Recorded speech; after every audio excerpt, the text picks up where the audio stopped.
Okay, so you all know who I am. My name is Lauren. Today we're going to be talking about case study methodology.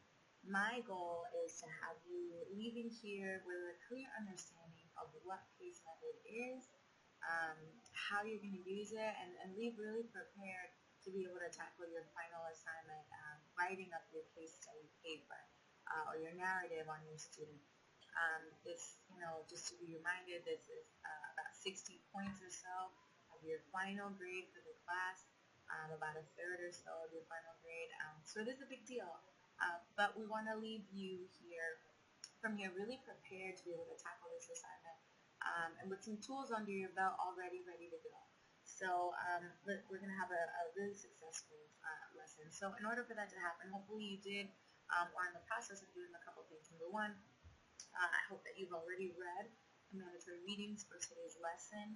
They give a lot more of a descriptive, detailed definition of what case study is.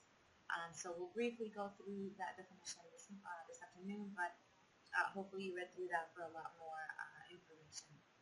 Secondly, hopefully in your head you have an idea of a few of the topics that you've already gone through in the course and throughout the course. We'll be pulling on some of those today. We'll get to that in a little while. Third, hopefully you have in your head an idea of the student, the mentee, that you'll be looking to have be your case, that you'll be studying. And lastly, um, if you don't have it already, hopefully you will be getting very soon the rubric for this assignment. If it's not in your syllabus, I'm sure Dr. Mathis will get it to you soon. That will really detail for you what is expected of you for this assignment. So my suggestion is really go through it with a fine-tooth comb. And as you're preparing for your assignment, do it really in accordance to that rubric. You'll really set yourself up for success. Okay? So we'll just jump right into today. William Blake said to generalize is to be impudent, and to particularize is the lone distinction of man.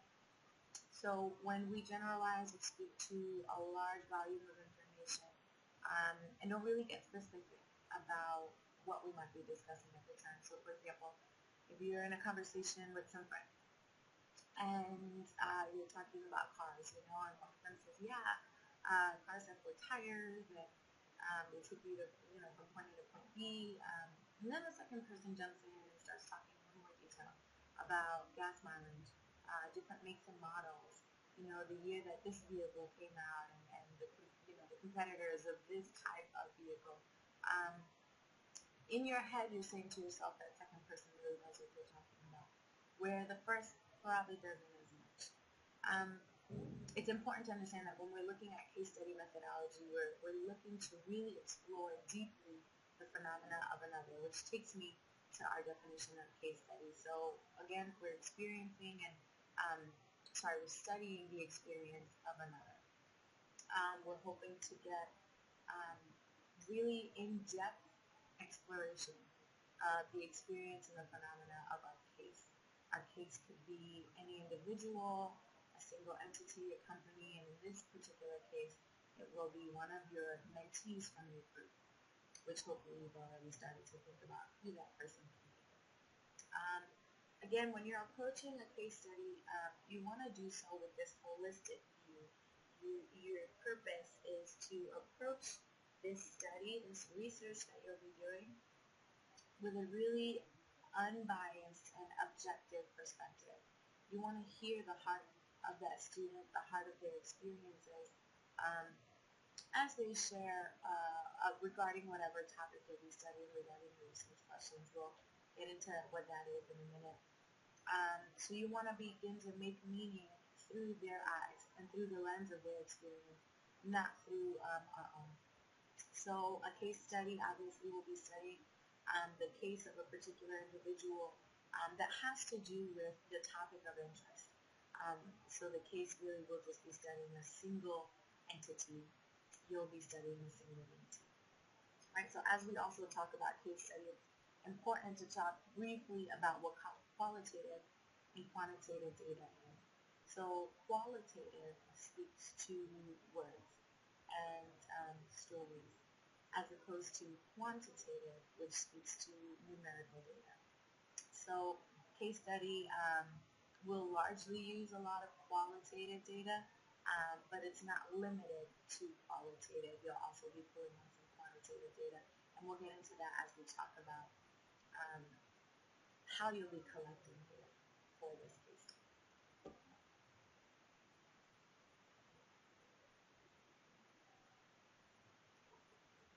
So as we jump into how to really approach your case study, we'll be looking out for sort of major themes and major sections. The first one being the research question. Second, your methods and justification for the methods that you choose to use, the techniques that you choose to use. Next, we'll be talking about how to use previous research and how to pull in theory to begin to ground what you'll be talking about. And lastly, we'll talk about how to incorporate your case's narrative or your student's narrative and story related to the research question and topic that you'll be studying.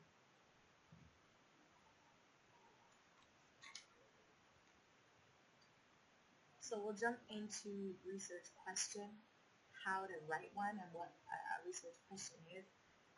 This is probably the trickiest part, I think, of doing your case study and approaching your case study. Your research question will speak to what you're actually studying and what you're interested in looking at regarding this case, right? So the best way to sort of approach this would be to understand that our research question really, first of all, needs to be sound. We want to develop some sound research question, compelling. Is it a topic that we are interested in, that is interesting and worth researching? Particular for this assignment, it should be related to education and psychology, some topic within those two realms. Academically, something feasible. They should be able to feasibly find some sort of data, some sort of response to the question that you're asking. And lastly, it should be one that's able to be answered by your narrative, by the narrative of the student or your case that you'll be studying. So your question will speak to what you're interested in looking at. And so to jump into that, it's important to think about topics, which is how do you think about some of the topics that you've been discussing throughout the course of this course. So take about 3 minutes, and together what you'll be doing is developing a topic bank. So think about some of the topics that you talked about in class. For example, positive and negative reinforcement of behaviors, so on and so forth. I don't give you too many.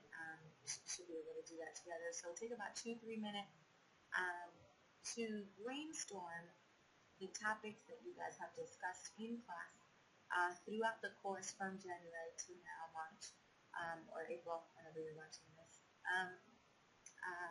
And think about some of those topics. So go ahead and take about 2-3 minutes. We're going to hit pause on this video for you guys to develop what we're calling a topic bank or a topic pool. So go ahead.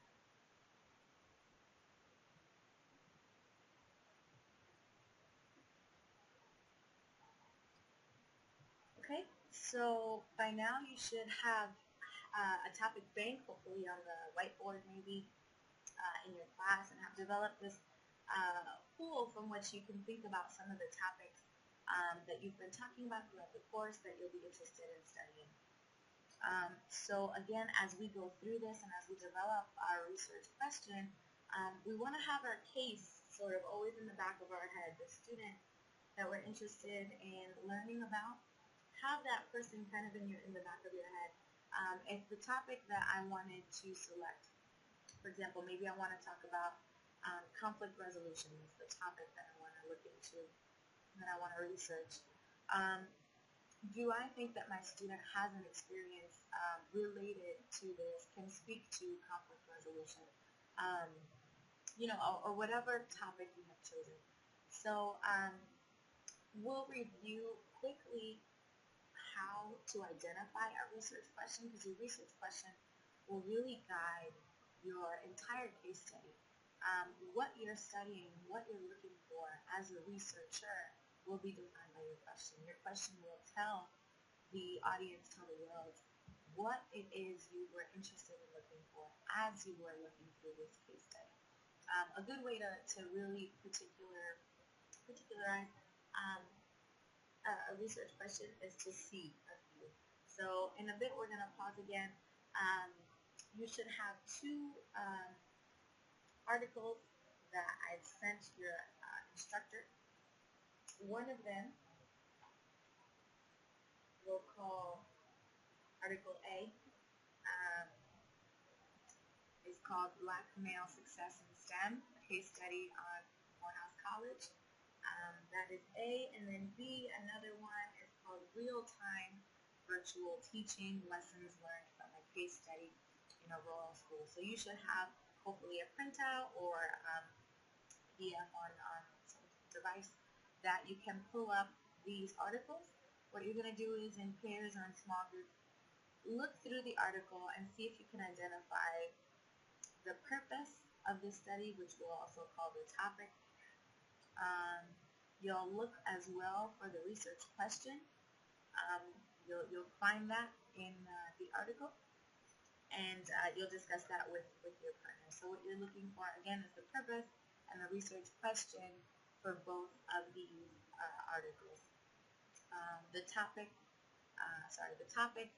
or purpose, the case, although the case is often in the title, and the research question. So go ahead, take about 5 to 10 minutes, look through these articles and find those three components for each, and discuss them with a small group.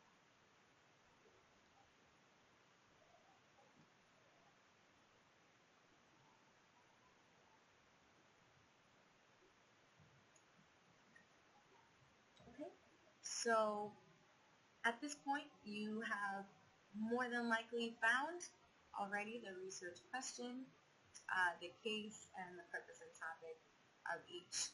So obviously in the first one, in Article A on Morehouse College, on page 2, mine is highlighted, but on page 2, if you're looking at sort of the second column, the first paragraph there, sort of in the middle of the page, it says the purpose of this study is to enhance our understanding of how a historically Black college and university is cultivating Black male achievement in STEM. So that's what we would call the topic or the purpose of this study. Another indication of the case, obviously right up at the top, the case is from Morehouse College, so that's the particular group, the particular entity, a college, that they're using or studying to be able to answer the following research questions. So the research question you'll also find right at the bottom of that same paragraph that we were looking at earlier on page 2. It says our study was guided by 2 overarching questions. The first, what opportunities for participation in a rigorous STEM education do the programs provide? Secondly, what individual and institutional practices contribute to STEM student persistence and learning?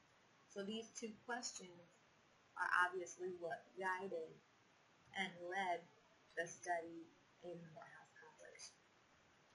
If you're looking at the second one, Article B, as an exemplar of these research questions, we'll be developing questions similar to these in a little bit, but it's always good to have an exemplar, which is why we're looking at these and trying to pull them out from these journal articles. It can be scary to read a journal article. It can be a little daunting. The language can be pretty hard sometimes to get past, which is why I want to jump into these exemplars as we go and get ahead and get ready to develop our own case study. So we're looking at Article B. You'll find sort of the purpose or the topic that the authors of this particular article were interested in looking at. That purpose of this study, this is in the second paragraph here, right before literature review. It says the purpose of this study was to explore how virtual schooling is being implemented in a Newfoundland and Labrador rural schools, especially with regard to synchronous online instruction. So So they were looking at virtual instruction in these two world schools. Again, you'll find the purpose restated again here on page 3. It says again, the purpose of this study goes on to say what the purpose is. So it restates that. And then it says this study examined the following research questions. So we made it really clear what their question was, what they were looking to study using these two world schools. What are the students' experiences during their synchronous time online?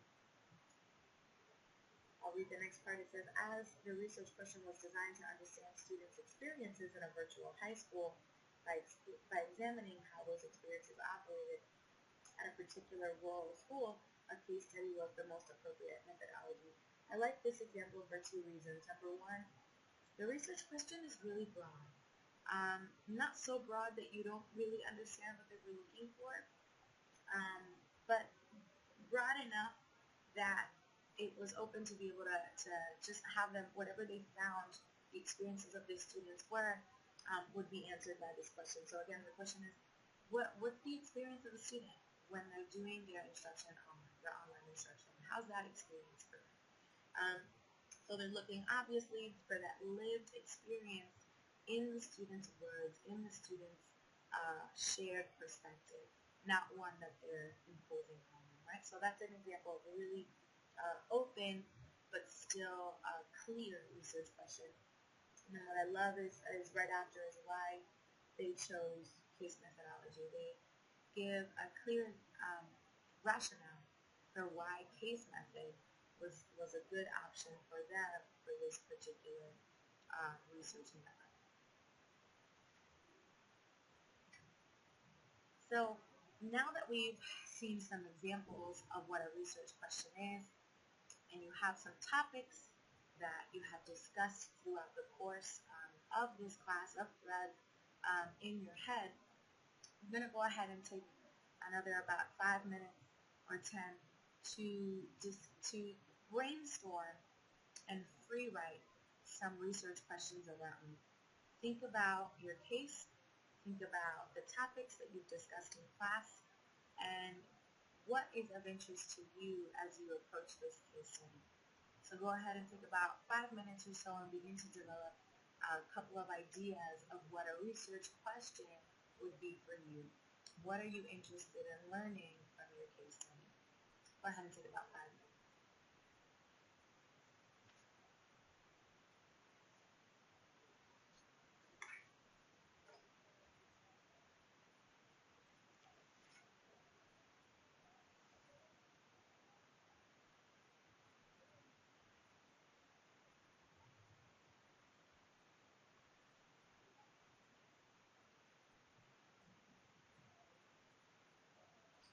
So by now you should have developed your research question. Again, we should remind ourselves that our research question should be sound, should be feasible, should be able to be answered by the narrative of our student, the stories that our students will be sharing with us, and should be able to be feasibly assessed as we go through the research that we'll be going through. So the next part, we want to get into how we're going to answer this question that we just developed, right? We took this time, saw some exemplars, thought about those topics, thought about our case, and have developed a question. Or as you are developing the question, if you haven't really settled on just one yet, we'll talk about how to address that question and how we're going to answer that question. So first and foremost, we always start with a literature review. So literature review is actually going to bleed into multiple parts. It's obviously bleeding into the research question, and that's going to incorporate this, but it's also going to bleed into the next part about how you write up your case study. So your literature review will be where you, as the scholar, go into research, go into the literature that's out there regarding the topic that you have selected. What have studies in the past that looked at the topic that you're looking at, what have they found? What were the results related to the topic that you're studying? What do we know already about that particular topic that creates a foundation for what you're going to be studying in your case study. So you're going to go back and you're going to use peer-reviewed articles as your main source of information to be able to back up or substantiate your case study. So you're going to be using online scholarly databases. We're not going to use Wikipedia. We're not going to use just a general Google search that might not be able to answer our question as scholarly researchers. We're going to be using scholarly work, peer-reviewed articles that you can access through the library, you can access through Google Scholar, you can access through multiple sources, especially through your modular access. So you will have to sort of go through and really do an in-depth search of what we know in literature, in research already, studies that have already addressed or that have already looked into the topic that you're looking at. And a sort of a tip here with this, you want to get creative with the key search terms that you're using.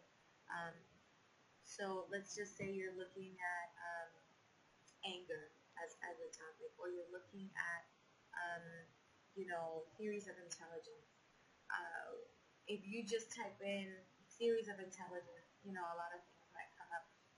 So get creative. You might want to look into, use other terms like implicit theories or so on and so forth. That might be able to really zero in and target the kinds of data that you're looking for, the kinds of research that you're looking for, studies that you're looking for that will begin to lay a foundation in research for your topic, for your case. Following that, you're going to do your selection of your technique. So how are you going to collect the data that you need to collect outside of the literature review, sources to be able to answer your question? So how are you going to approach your case and extract data or collect data from your case, from your student, your mentee? There's multiple ways to do that. We'll get into a couple of examples that are likely going to be the ways that you guys will go to be able to answer these questions. We'll get into some of those and get really deep about how to approach those in a moment. So some examples would be observations during threads, or even in class observations in the class of that student, especially the math class.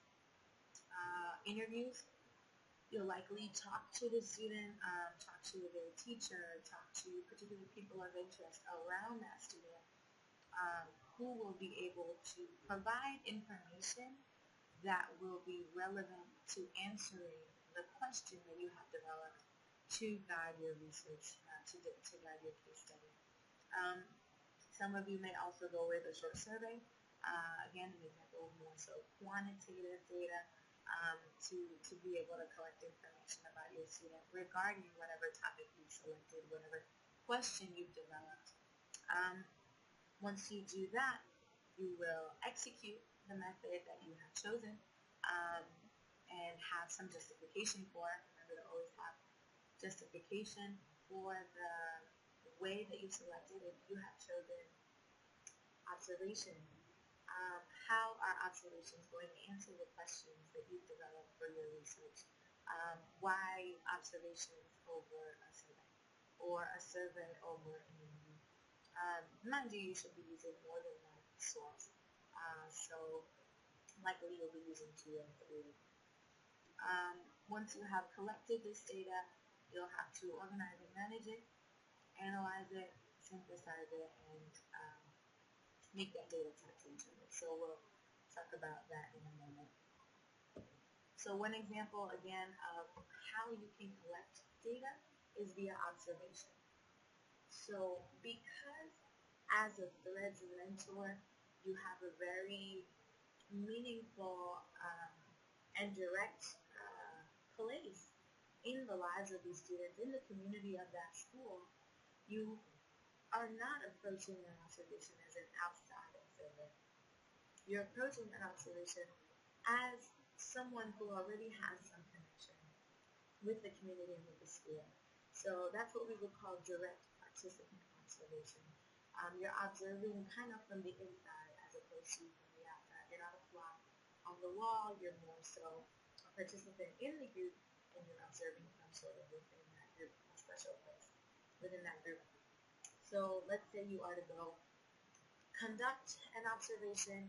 You'll be taking notes about what you see, about what you hear, what's kind of going on, of mood, feel, what's kind of going on in the room, what's the climate of the room, how does it feel?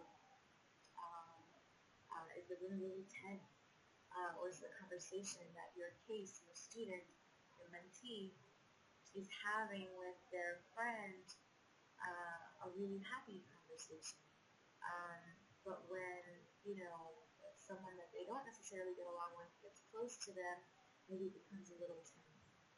So you're taking note of these feels, these emotional markers, particularly those that are related to your research question. Whatever your question is, you want to go into your observation having that question in your head.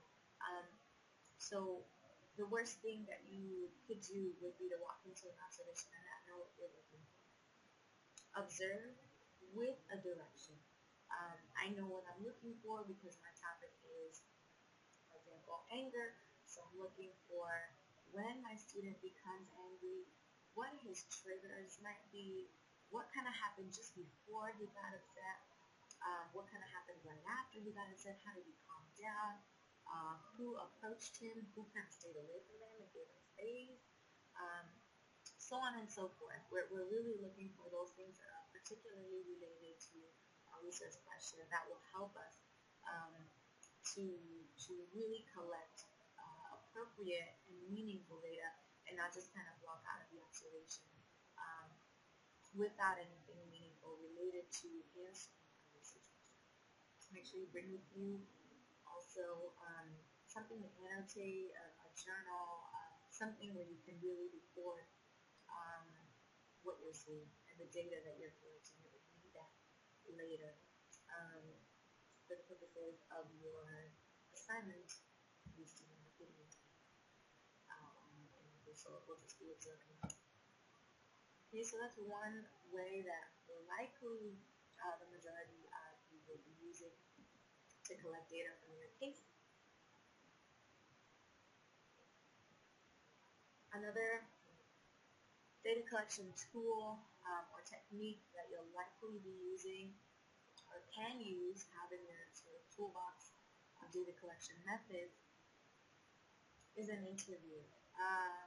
You can be prepared to interview your student, interview your student's teacher, interview particular people of interest around your student, who you have feasible access to, with meaning, that are related to answering your research question, would have some information or some meaningful perspective that is worth you approaching them for an interview to be able to get information related to the topic that you're looking at or the research question that you have. To prepare for an interview, you definitely want to walk in with questions that you've prepared a priori or beforehand, questions that are well thought, questions that are related to your research question. Interestingly enough, it can be difficult to draft questions that you have for your students that are actually related to your research question and actually related to what you would need to know to be able to answer or speak to the research topic or question that you have. So you want to prepare a few questions beforehand that are really well thought, that will get at what you need to get at to be able to speak to the question that you have. You also want to make sure that those questions come from a neutral place, come from a really objective place. And a way to do that is to be a little bit broad. So, for example, if your topic is implicit theories of intent, it probably wouldn't be appropriate to ask your student yeah, people that are really smart, um, they probably have that in their genes, right? Like you've already prompted them or primed them towards a particular answer. Um, a question to be able to combat the one that I just gave might be, um,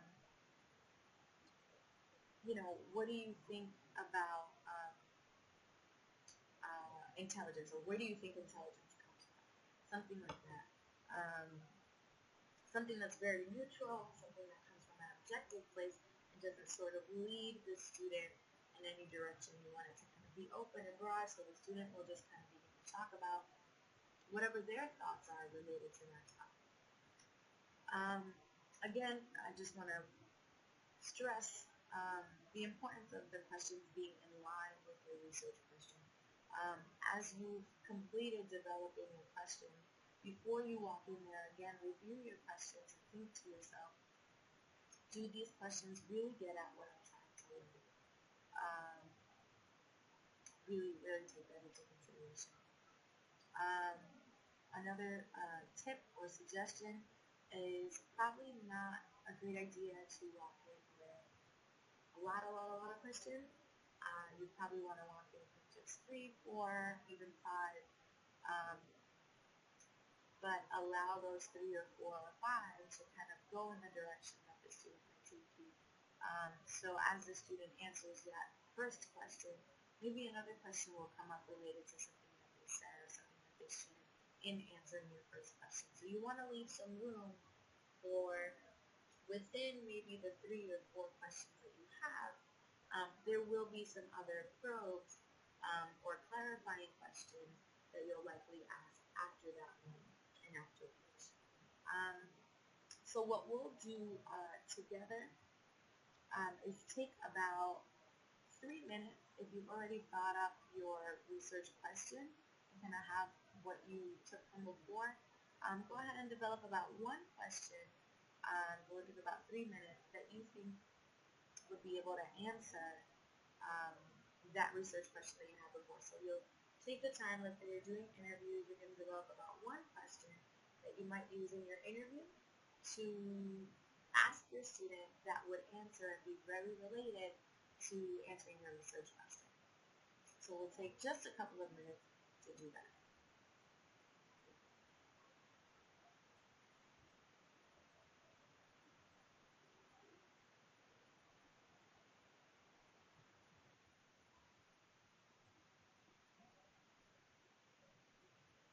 Okay, so at this point, likely you've developed one research question. Another thing, again, to think about, we've talked about observation, we've talked about interview, survey. A short survey is also another way to go if you feel like that might be helpful. But part of your task will be to select the techniques that make the most sense given your topic and given your research question um, to use for your case study finally. So kind of think about that moving forward. The next thing we want to look into will be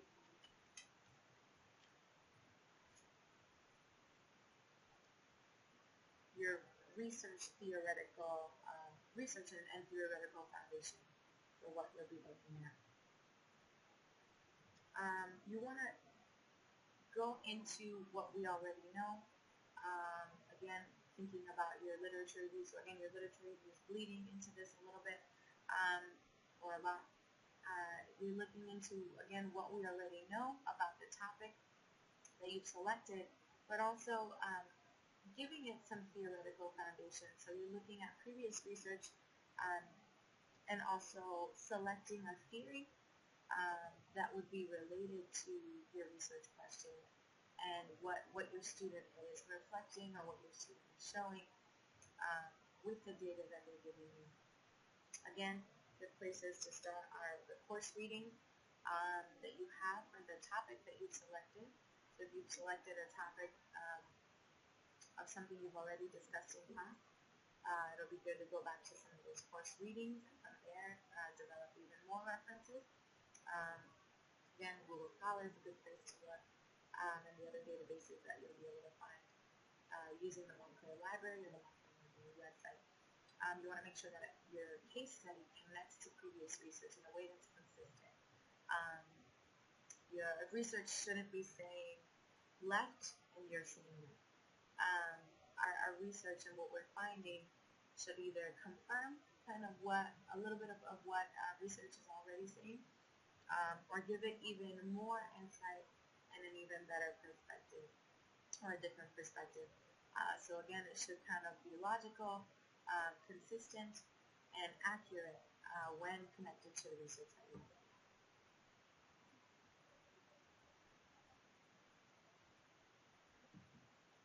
Lastly, we'll get into talking about your overall narrative.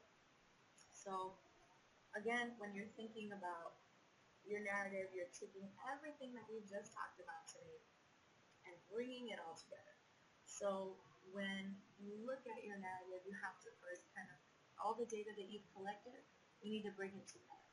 So whether you've decided to use some form of documentation, grades that your student produced in the class, survey, observations, interview, whatever your methodology was, whatever technique you selected, and justify why you chose that technique over maybe a different one.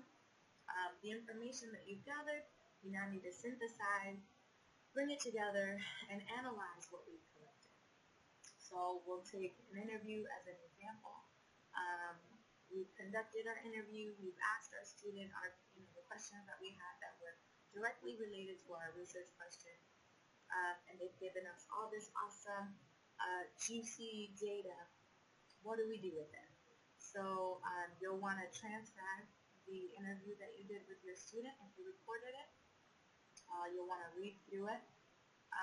Once you've completed your transcription, you'll want to read it again, and this time searching for some pattern. What is your student really saying? What is something that he kind of talks about frequently or goes back to multiple times, different ideas or different themes, when he talks about, as an example, when he talks about anger and violence, he really talks a lot about feeling disrespected. A lot of his anger comes from feeling disrespected.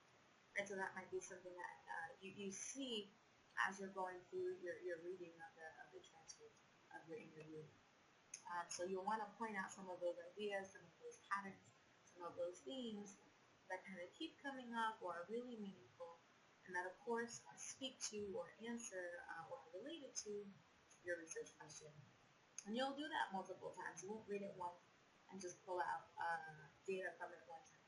You'll do this as many times as you need to, really, to be able to really bring out, as you search through these patterns, you'll find some larger overarching themes that will speak to your data, that will speak to your question. The same thing with your observations. Again, as we mentioned earlier, what are the things, and I'll just continue to use anger as an example. What were the things that were happening right before my student got upset? What happened during? What happened after? How does that relate to what he told me? So a lot of what we're doing when we're collecting data from different sources is triangulating. Example, does what he said to me in the interview relate to or confirm what I saw when I was observing him? Or are they contradictory? Right? So we're making the data now speak to each other. The sources speak to each other. And connecting them, really synthesizing. So what we're doing is triangulating, right? So let's say, especially if we're using some sort of documentation, we're using sample work from class, if that's related to your research question. He says in his interview that he studies all the time, but he's failing all his tests. There's something there. There's something to be looked at there. There's some analysis. There's some interpretation that needs to be pulled under that. So a lot of what we're doing as we're writing our narrative is speaking about the way that our data sources talk to each other and how they connect.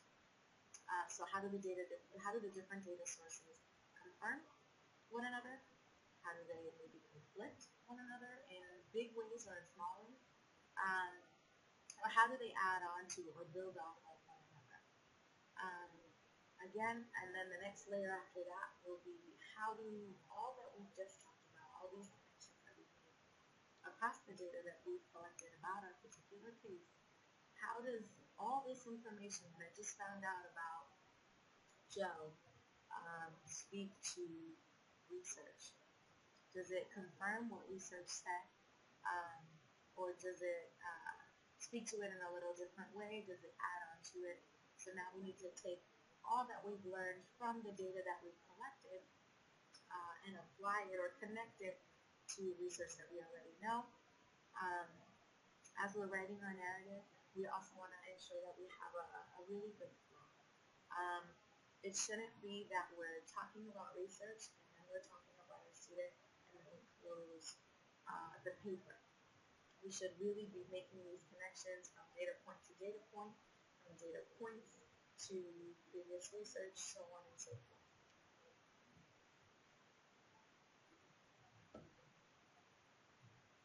We will use an example here. This is actually an example of analyzing an interview.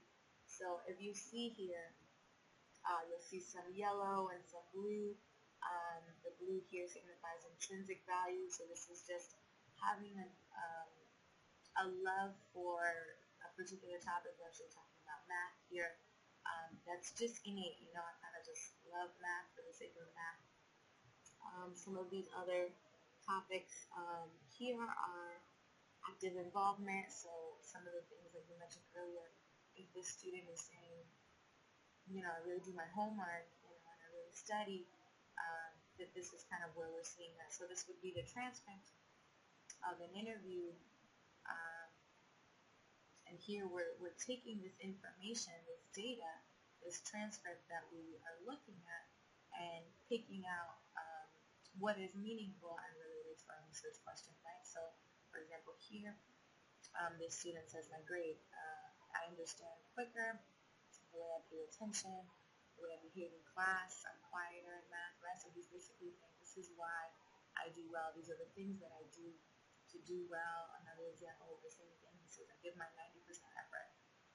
So not 100, because I know I'm really good at it, but I give a pretty good effort. I give a lot of effort. So he's talking about what he does to be successful in that. Here in the middle, he's talking about something slightly different. He's essentially talking about his love for math. You know, he says, like, you know, adding stuff. I'm like, I got this. 1 + 1 = 2. It's easier to me. I understand what's going on. You know, the more I get better at it over time. I got too good at it, right? I started loving it. So here he's talking about loving math. He's talking about this innate appreciation for math and value for math. Let's look at another example. This is, again, we're taking a few steps back, but here we're just looking at some examples of how you can go through an interview transcript and analyze for data, analyze for information that will help you answer your question. So here again, we've got a lot of yellow. Here we're looking at active involvement, so the things that the student does to be able to be successful in that, but also fixed mindset. So we should have already spoken about implicit theories of intelligence. So obviously the student, there's a lot of that going on. If you see, so there's a lot of fixed here and a lot of fixed here. So obviously the student is demonstrating a lot of ideas related to intelligence as innate or from an internal source, as opposed to something that you can grow in over time with your grade. So I'm saying, you know, why don't you give 100%? Because I'm lazy, right? It's just in my genes. It's in my genes to be. Again, here, why don't, you know, what do you do when you do give 100? After that, I gave up. I chilled because I don't care, because I got it wrong afterwards, but then I give myself a push. So I asked that person who got it all right, you know, how do we have it? Yeah, I got it this way. And I asked the teacher to do this in the problem. So again, he's just kind of talking about, this is kind of who I am.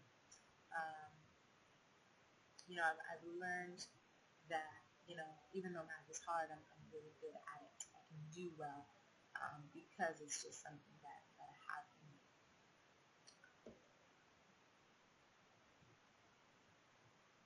Again, this is another example. Looking through a transcript and being able to pull out data, pull out some information. Here the student is talking about taking ownership for his grades. Again, he's talking about some of the things that he does to be successful in math particularly, right? So what's different about this year? Last year I wasn't really doing my work. This year I learned my lesson from not doing my work before, even to the point of, staying back, right? I didn't do my work before, so I stayed back. But I've learned my lesson, so now I'm kind of, I'm not talking, I'm asking for extra work, I'm being intentional about my academics, right? So this is the kind of stuff that we would pull, connect to theory, and use to learn. So all of that being said, we want to, in review, take a look at all that we've learned today and all that we've done today. So what do you have already? What did we go through today? We should have a clear understanding of what a case study is and why we use them. What's the rationale for using a case study as opposed to some other methodology of research? Obviously, we use case studies because we want to do a deep exploration on a singular entity, which in this case is our maintenance. We have some guidelines now for the assignment that we have ahead of us. We have access to the rubric. Dr. Matthews will give you some deadline. We've done some exemplars already and looked at some exemplars of case studies.